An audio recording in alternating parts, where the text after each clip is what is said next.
আপোনালোকে জানে যে ৰাজ্যৰ মুখ্যমন্ত্ৰী সাংবিধানিক পদবীত বহি থাকি তেখেতে এআই জেনাৰেটেড ভিডিঅ' কৰি তেওঁৰ আইটি সেলৰ দ্বাৰা এআই জেনাৰেটেড কৰি সংখ্যালঘু ৰাইজক দুজন সংখ্যালঘু ব্যক্তিক গান পইণ্ট ব্লেক ৰেঞ্জত ৰাখি গুলি ফুটোৱা দেখুওৱা হৈছে।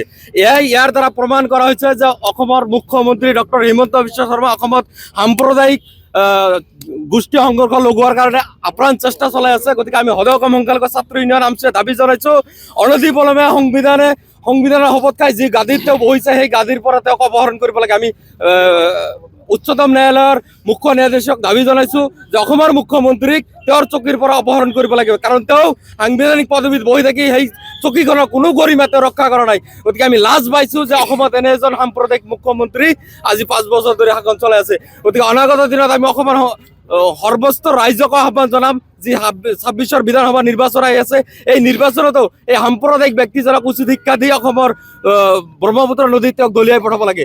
কাৰণ অসমত বসবাস কৰা প্ৰতিটো জাতি জনগোষ্ঠী অসমীয়া জাতি জনগোষ্ঠী। গতিকে আমি 1971 চনৰ 25 মাৰ্চৰ পিছত প্ৰতিজন অবৈধ নাগৰিকক আমি ইয়াৰ পৰা বহিষ্কাৰ কৰাৰ দাবী জনাইছো। তাৰ পিছতো আমাৰ সংখ্যালঘু ৰাইজক বন্দুকৰ সন্মুখত ৰাখি মুখ্যমন্ত্ৰীয়ে গুলি ফুটোৱা কাৰ্য কিমান ধিক্কাৰজনক। গতিকে উক্ত ঘটনাক আমি ধিক্কাৰ জনাইছো, গৰিহণা জনাইছো আৰু মুখ্যমন্ত্ৰী ডাঙৰীয়াক আমি পদত্যাগ কৰিবলৈ আহ্বান জনাইছো। আপোনালোকে জানে যে আজি আমি সদৌ অসম সংখ্যালঘু ছাত্ৰ ইউনিয়ন আমছে কেন্দ্ৰীয় সমিতিৰ নিৰ্দেশক্ৰমে অসমৰ প্ৰতিটো জিলা সমিতিৰ উদ্যোগত আমি অসমৰ মাননীয় মুখ্যমন্ত্ৰী হিমন্ত বিশ্ব শৰ্মাৰ প্ৰতিকৃতি আমি দাহ কৰিছোঁ। আমি এইকাৰণে দায়ী কৰিছোঁ, আপোনালোকে জানে যে অসম ৰাজ্যিক বিজেপিৰ ফেচবুক পেজ এক্স হেণ্ডেলত এটা এআই নিৰ্মিত এটা ভিডিঅ' মুখ্যমন্ত্ৰীয়ে নিজে বন্দুক ধৰি তেওঁ গুলীচালনা কৰিছে। সন্মুখত দুজন মুছলমান টুপি থকা মানুহক লক্ষ্য কৰি গুলী দেখুওৱা হৈছে। গতিকে এই মুখ্যমন্ত্ৰীজনে কিমান নিজ মানসিকতাৰ হ'লে এই কাম কৰিব পাৰে। এটা গণতান্ত্ৰিক ৰাষ্ট্ৰত সংবিধানৰ শপত খাই তেওঁ গাদী দখল কৰিছে। সেই সাংবিধানিক পদবীধাৰী ব্যক্তিজনে কি পৰ্যায় গ'লে মানসিকতা তেওঁৰ বিকৃত হৈছে নেকি? তেওঁক তেজপুৰ পঠাব লাগে চিকিৎসাৰ বাবে। আমি অনুমান কৰিছোঁ যে আপোনালোকে জানে জুবিন গাৰ্গক ন্যায় দিব নোৱাৰিলে অসমৰ বিভিন্ন সমস্যালৈ ৰাইজে ইতিমধ্যে এই চৰকাৰখনক কঠোৰভাৱে সমালোচনা কৰি আছে। অনাগত দিনত আগন্তুক নিৰ্বাচনত তেওঁ গাদীৰ পৰা গাদীযুক্ত হোৱাৰ ভয় খাই তেওঁ যধে-মধে যি ইচ্ছা তাকে কৰিব। আমি সদৌ অসম সংখ্যালঘু ছাত্ৰ ইউনিয়ন তুমি আমছেকেতো হাতাপুতি বহি নাথাকোঁ। আমি আজি এই কাৰ্যসূচীৰে হিমন্ত বিশ্ব শৰ্মাক সকীলি প্ৰদান কৰিছোঁ যে অনাগত দিনত এনেধৰণৰ কাৰ্য সংঘটিত কৰিলে আমি সদৌ অসমব্যাপী তীব্ৰতৰভাৱে আমি ভয়ংকৰ আন্দোলন গঢ়ি তুলিম। তাৰ বাবে যদি কোনো ধৰণৰ ক্ষয় ক্ষতিৰ সন্মুখীন হয় সেইটো সম্পূৰ্ণৰূপে হিমন্ত বিশ্ব শৰ্মা দায়ী হ'ব।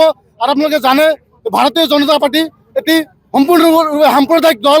এই দলৰ ৰাজ্যিক কমিটিৰ পেজত ফেচবুক পেজত আৰু এক্স হেণ্ডেলত তেখেতসকলে এই ভিডিঅ'টো এআই নিৰ্মিত ভিডিঅ'টো তেওঁলোকে প্ৰচাৰ কৰাৰ পিছত তেওঁলোকে যেতিয়া জনসাধাৰণৰ পৰা বিভিন্ন দল সংগঠনৰ পৰা তেখেতসকলে যেতিয়া হেঁচা পাইছে, সেই বিজেপি চৰকাৰখনে বিজেপিৰ পাৰ্টীয়ে সেই পাৰ্টীৰ পেজৰ পৰা তেওঁলোকে ডিলিট কৰিবলৈ ইতিমধ্যে কৰিছে।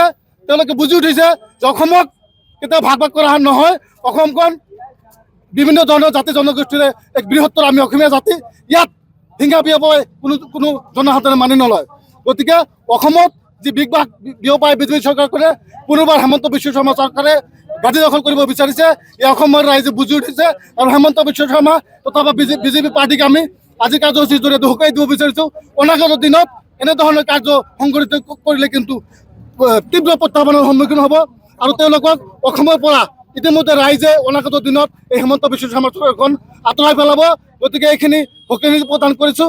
লগতে অনাগত দিনত যাতে এনেকুৱা কাৰ্য সংঘটিত নকৰে আৰু তেওঁৰ পদত্যাগ কৰা আমি দাবী জনাইছোঁ। কাৰণ তেওঁ যদি ইমান নৈতিক দায়িত্ব স্বীকাৰ কৰি তেওঁ নিজৰ পদবীৰ পৰা পদত্যাগ কৰিব লাগে। আৰু বিজেপিৰ বিৰুদ্ধে তথা অসমৰ সন্মানীয় মুখ্যমন্ত্ৰী হিমন্ত বিশ্ব শৰ্মাক ইতিমধ্যেই চমুটো কেছ লৈ বিভাগীয় কৰ্তৃপক্ষই ইতিমধ্যে কেছ ৰুজু কৰিব লাগে।